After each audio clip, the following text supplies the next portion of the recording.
వాగ్బలం ప్రేక్షకులకు నమస్కారం. మనకి 24వ తేదీ శనివారం శని త్రయోదశి అని.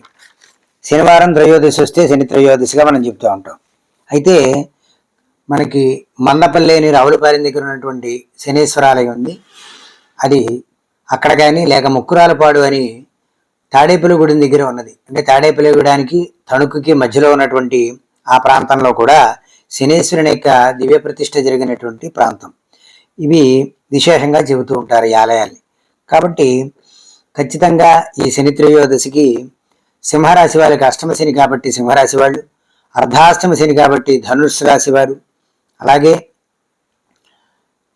కుంభరాశి వాళ్ళు, జన్మశని కాబట్టి మీనరాశి వాళ్ళు, వ్యయ శని కాబట్టి మేషరాశి వాళ్ళు ఖచ్చితంగా ఈ సింహ, ధనుస్సు, కుంభ, మీన, మేషరాశి వారు ఖచ్చితంగా శని త్రయోదశి నాడు అభిషేకం చేయించుకోవడం, అలాగే నువ్వులు దానం చేయడం, శనికి నమస్కరించడం, దర్శనం చేయడం విశేషమైనటువంటి శని బాధ నుంచి బయటపడి ఆ శని యొక్క అనుగ్రహాన్ని పొంది సంపూర్ణమైనటువంటి ఆరోగ్యాన్ని పొందగలుగుతాం.